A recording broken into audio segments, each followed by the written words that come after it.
Good morning, student. This is the last part of the lecture on abstract data type. Today we will talk about queues. Earlier we had looked at the data type of stack, and we looked at that a stack is a last in first out structure. What are the operations of the stack? You add by saying push, you remove by saying pop. You can only access elements from the one of the ends of the stack. So you can, the last element that goes in is the first that goes out. So today we will look at a different data type, which is called a queue. What is a queue? A queue is a first in, first out structure. All of you have stood in queue or stood in line. So for example, lines to get entry to the park, line to pay your fees. So, and in the line, you know, line in front of the reservation counter in railways. In the line, the person who comes first is serviced first. The line is very orderly, so if you come later, you will be serviced later. So the object which comes in first is serviced first. So a queue is called a first in, first out structure. And so, you know, it is a conceptual object. And what are the conceptual operations on this object? You add to the queue. So when you have a queue, when people come in the queue, they join at the rear, the back of the queue, and they are serviced from the front of the queue. So enqueue is for adding an element to queue. In enqueue, an element is added to the end of the queue or to the rear of the queue. And dequeue removes an element from the front of the queue and returns that element. So in a stack, elements are removed and added from the same end. In a queue, the elements are added from the rear and are removed from the front. You can have several operations like is empty to check if a queue is empty, is full to check if a queue is full, size to find out what are the current number of elements in the queue. Now, you encounter queues in your life. For example, this is a bank teller, and this is the line of people standing to be serviced in front of the bank teller. This person has come before all these other people, so he's being serviced now. After he is serviced, then this person will service, then this lady, then this man, then this girl, then this man, and so on. So this is the object. These are the elements in the queue. A new element will be inserted in the rear of the queue, and when an element is serviced, it will be removed from the front of the queue. So queues are there in many different places. For example, in a computer, in a batch processing computer, if many of you submit jobs, the jobs will be queued, so that when one job is completed, the other job will be brought into the queue.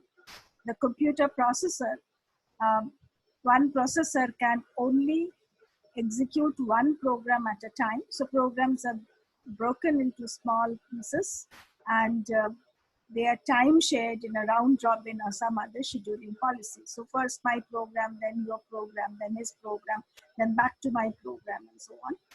So this is done by using the queue structure. So let us look at an implementation and some example, considering that each element of a queue is an integer. And for this, we declare the specifications of the interface function. So in our declaration, enqueue is a function which takes a pointer to a queue and input and an element of type int as input. It is required to insert the element at the rear of the queue. The function dequeue takes as input a pointer to a queue, and it removes the first element, the front element from the queue, and returns it. The function create creates an empty queue, creates a new empty queue. The function is empty checks if the queue is empty. The function is full, you can write, which can check if the queue is full. The function size returns the number of elements in the queue. So this is a queue, And this is the first person A who gets into the queue, then B comes in, then C comes in. When they are processed, A will be processed first and then B, and then C. Now let us look at an implementation of queue. A queue can be implemented in different ways. So we will look at two types ways of implementing queues, one using an array, the other using a linked list. So suppose you are using an array to keep a queue. This is the array which has the elements at position 0, 1, 2, 3, 4, 5, 6, etc. And when an element comes in, the element will be, so these are the blue shaded ones are the current elements in the queue. As you see, we have 7 elements in the queue in positions 5 to 11.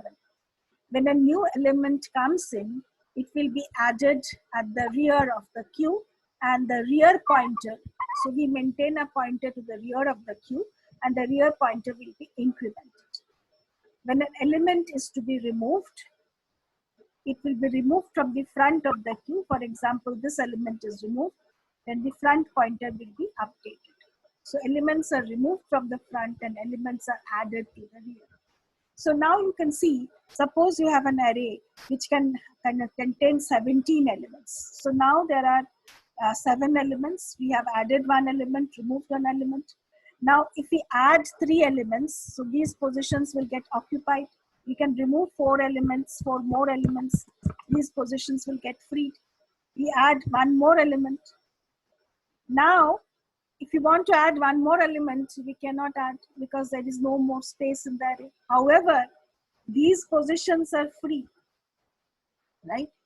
So if we use an array to insert, to represent a queue, and we add to the right of the elements and we remove from the front, then there will be a situation when there is no more space at the rear to insert an element, but there are empty elements in the beginning of the array. So what can we do here? We can of course increase. We can start with a very large array so that we will have an opportunity to add more and more elements. But a smarter thing to do is to reuse the elements in the beginning of the array which have got freed. So this is an array. So these are the position 0, 1, 2. Let's say this is 16. Now after we have after we have an element, the rear element is currently at 16. If you want to add 1 more element, now we will go back and add in the add at the position 0, then at the position 1, then at the position 2, provided that they are empty. So what we can think of is that we can tie these ends together to get a circular array. So we have the 16 elements or 50 elements. So we tie them together to get a circular array.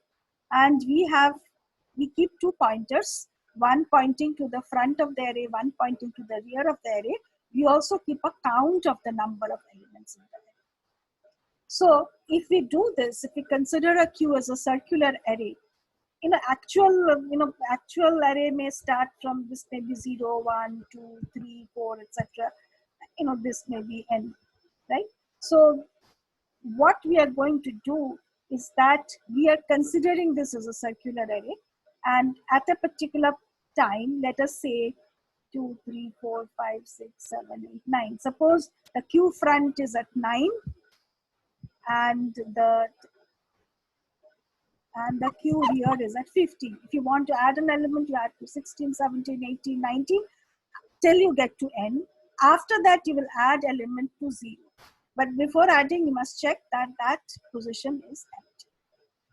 So if queue rear is such that when you increment it, you come to the queue front, you cannot add that element. And after you come to n, if you want to add 1 element, you start from 0. Similarly, as you remove element, you can remove the queue front will be incremented, and you can remove element until you get an empty queue. If the queue is empty, you cannot remove. So this is one implementation of queue, one possible implementation. We have a structure. In this structure, we have the following fields. This is the maximum size of the array. This is the current number of elements in the array. Front contains the index of the front element. Rear is the index of the rear element.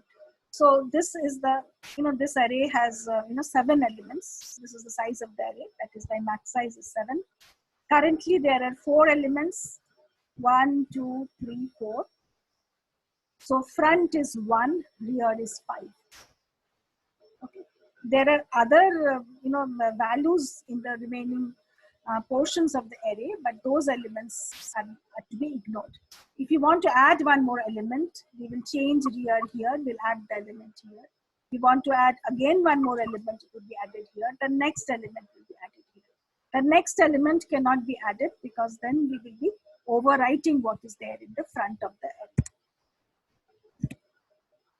Similarly, if we want to remove an element, first this element will be removed.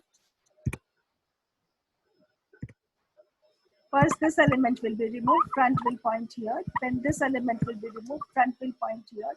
Then this element will be removed, front will point here.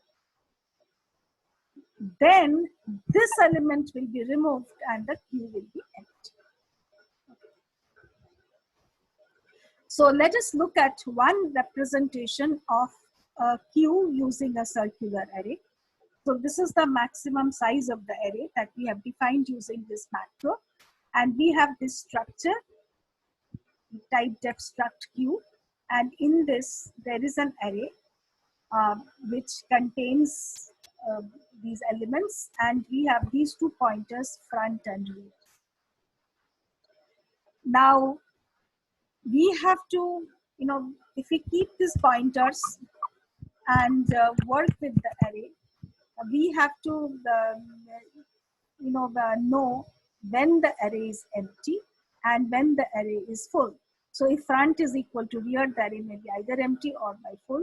So if you use only these 2 indices, you have to, you can only use max minus 1 elements of the array. Alternately, you can keep another variable called count, which is initially 0 for an empty queue, and you can use count to keep track of the number of elements of the array. So if front and rear are the same, but count is 0, then we have an empty queue. If front and rear are the same, but number of elements is equal to max, then you have a full queue. Now let's look at one implementation using circular array using the previous structure definition. So we are going to show the implementation of the following function: init to create an empty queue, add to add an element of type int to the queue at its rear, delete to delete an element from the queue, from the front of the queue and return that element. Front returns the front element but does not delete it. Is empty checks if the queue is empty. Is full checks if the queue is full. Now we may have, in the last class we saw how we can write a program using multiple files. So we have written the program the file q.h. In q.h we have done the inclusions, we have done this macro definition, we have the structure for the queue, and then we have the prototypes for these functions. And then in the function q.c, we are going to implement the interface functions. So in this function q.c, we include q.h. q.h is the file that we have written. We include it in this. And then we come to the implementation. First, the implementation of init. It is a constructor which creates an empty queue. And we define the empty queue where both q arrow front and q arrow rear is 0. So we assume that if q arrow front and q arrow rear are same, then the queue is empty. Then we have this function is empty, which checks if q arrow rear and q arrow front are the same. And is full is when you have a queue and this is your, this is your rear. Initially, this is your rear pointer and this is your front pointer. So the queue can be circular, and then suppose this is your rear pointer, this is your front pointer. If rear plus 1 is equal to front, then the queue is full. But we do q arrow rear, so we want to say if q arrow rear plus 1 equal to q arrow front, then the queue is full. But we also have to, we cannot do plus 1 when we reach the end of the array. So we do a mod max. If we do a mod max, we are going to implement the addition, incrementing in a circular queue. So q arrow rear plus 1 mod max, if it is equal to q arrow front, then this is defined to be a full queue. An empty queue is where q arrow rear and q arrow front are same.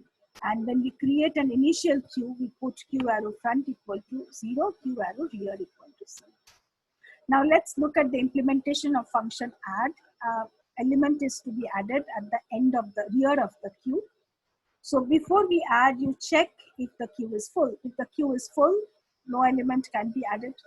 Otherwise, you increment the q arrow rear. Q arrow rear equal to q arrow rear plus 1 mod max. Why mod max? Because after you reach the position n minus 1, suppose the array is of size n, after you reach the position n minus 1, you are again now going to 0. So that's why we say mod max. So then after we have incremented rear, at the new rear position, we are going to put in the new value. So this n is going to go in q arrow data. Data is that array inside the structure, and in the position in the index q arrow rear, we are going to put it in. And because this function has successfully completed, we return OK. Then delete or dequeue, we can call this as nq. We can call this as dequeue. The function dequeue will take a pointer to a queue and it will return the front element. So if the queue is empty, then there is no front element, so it will return error. Otherwise, we change q arrow front. We say q arrow front, we are going to remove an element, so q arrow front will be advanced. Again, we say q arrow front equal to q arrow front plus 1 mod max. Why mod max? So that we can go back to 0 position from max minus 1. And we return this element. So q arrow front plus, so this delete only removes the element. If you want to return the element, you can define int t, and then you can say t equal to q arrow data q arrow front. Right? And after that, you can insert the statement here, and then you can return. Front actually only returns the element but does not delete it. So if q is empty, we return error. Otherwise, so this particular function does not return the value, it returns OK or error, but it returns a pointer to the value. You send to this function an address of the place, address of the variable where you want to keep the front element, and it puts in star v, it puts q arrow data, q arrow front plus. Now, once you have defined the library function, you can, the application programmer can write yet another function which will use this library functions. So we include q.h and also q.c. I forgot to write this. So we also include q.c, or we need not include it. We can link them together. We'll talk about it. Don't need to bother about it right now. So this is my main function. I've defined q to be of type q, and I have defined air val x as integers. C is a character. We now first call init to initialize the queue to an empty queue. Now the rest of the program is an example of a menu-driven program. In the menu-driven program, we have a loop. In the loop, repeatedly we ask for options from the user. We ask the user to input, to type A if they want to add an element to the queue, D if they want to delete an element from the queue, F if they want to know the element at the front of the queue, and E if they wish to exit. So they have these 4 options, and they can keep on giving the options and supply the corresponding input where necessary until they give the option of E for exit.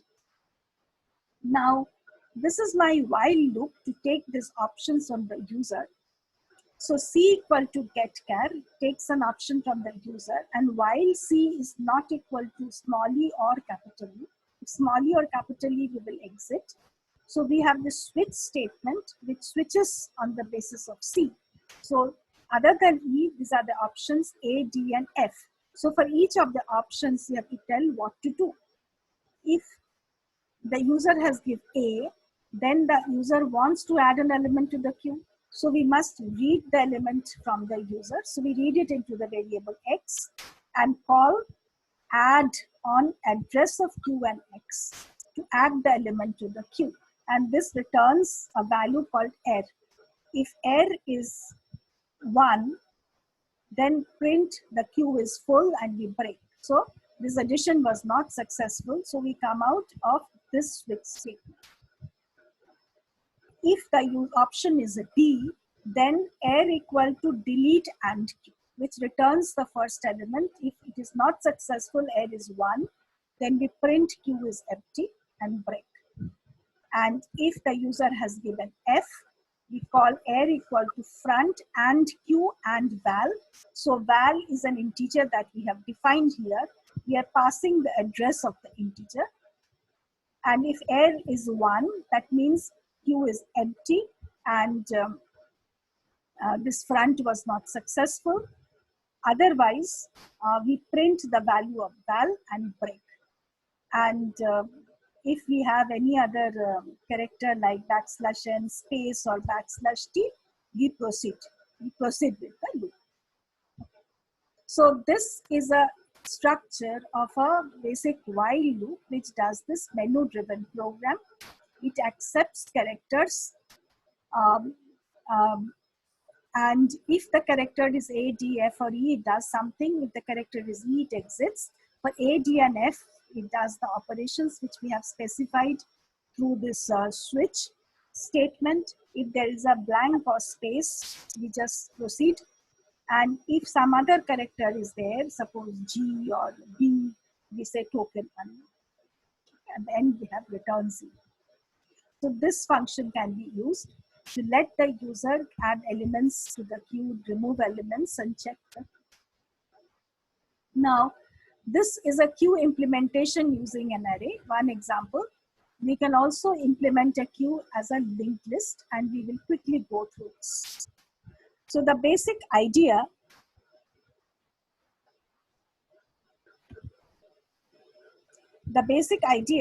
is that we will create a linked list, but in the queue we know that addition is from one end and removal from one end, right? So we can either add at the end of the queue and remove from the front of the queue, from the head of the queue, head of the list, or we can add in the front and remove from the rear. We have seen that removal from the rear is tricky. It cannot be done efficiently. So we will add at the rear by keeping a tail pointer in the linked list, and we will remove from the front using the head pointer of the linked list. So this is a linked list which we use to implement a queue. So we keep 2 pointers. Front is pointing to the first element of the head of the list, and we have an additional pointer called rear, which is pointing to the last element of the linked list. Now we will be removing element from the front. So if you want to remove an element, we will say front equal to front arrow next. And we will of course have to suitably dispose of this element. If you want to insert an element, we will get a new node and insert that element. We'll say rear arrow next is the new node, new arrow next is null, and we will say rear is new. So this is how we insert. We will insert at the end by keeping the rear pointer, and we will remove from the front. So let us look at a sample data type for implementing it. This is the structure. We call this struct FIFO. Q is a first in, first out structure. So we have called it struct FIFO. And there are two fields in the structure. One is the value. Here we are considering a queue of containing integers. So value is of type int. And then we have a self-referential pointer next, which points to a structure of the same type. So we have this type def struct FIFO Q, and front and rear are of type pointer to Q. Now let us look at the function create Q or init. And this is our implementation. In create Q, we pass a pointer to the front and a pointer to the rear. So front and rear of the queue are pointers to struct LIFO. We will, and they are kept in memory. We will pass to this function the address of the front pointer and the address of the rear pointer. So address of the front pointer is of type Q star star, and address of rear is of type Q star star. And in create Q, we set both star front and star rear equal to null. So this is an empty queue where both front is null, rear is null. There is no node in the linked list. Now let us look at the function enqueue to add an element to the rear of the queue. So the queue is specified by passing the front and rear, and this is the element to be added. So PTR is of type Q star. Now we get a new node by calling malloc. So PTR equal to Q star malloc size of Q. So PTR is a pointer to a new node which has been allocated. Now, if the queue is empty, then we have to create the linked list. So to create one element linked list, if the queue is not empty, we have to add the element to after the current rear. So if star rear is null, this means the queue is empty. Then we have now got this new node PTR. We make front point to PTR. So we are giving the address of front. So we say star of front equal to PTR. And this is only one node. So this is the front, and rear also points to this PTR. And in this PT node, we put in the value X which we wish to insert, and we put our PTR arrow next as null.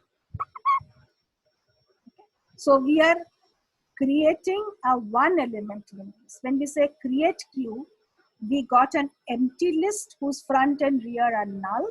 If we want to add to an empty list, we will get an one element list, and front and rear will be both pointing to the same element. Next, we look at the case where the queue has at least one element. The linked list is at least one element.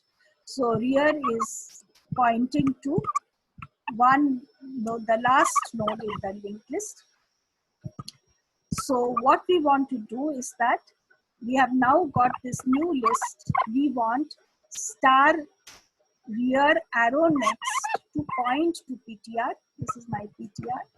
And we want PTR arrow value is X, PTR arrow next is null. And we want to change rear so that rear now points to PTR. So this is how we add an element to the end of the list if at least one element exists in the list. Next, we will look at the deletion function, that is the DQ function.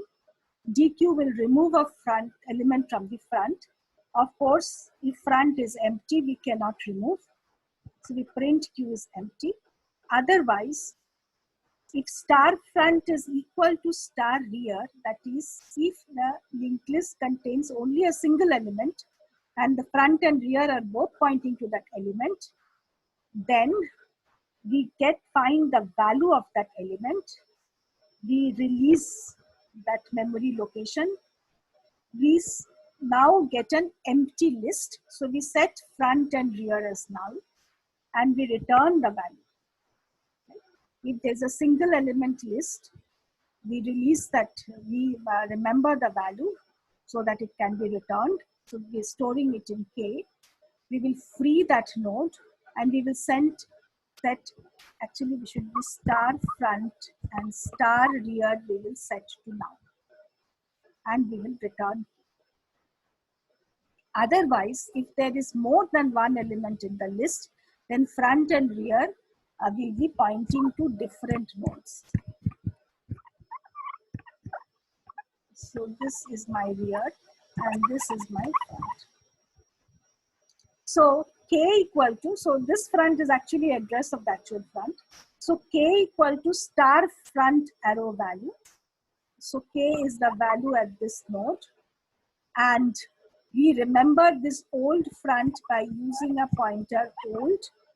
And now front will be now pointing to star front is star front arrow next. So front will be pointing to the next element and we will free old. So front will be pointing to this next element because we have remembered the earlier value of the front using the pointer old. We can call free and then we will return K, which was the value field in the deleted element. So this is an implementation of delete or dequeue.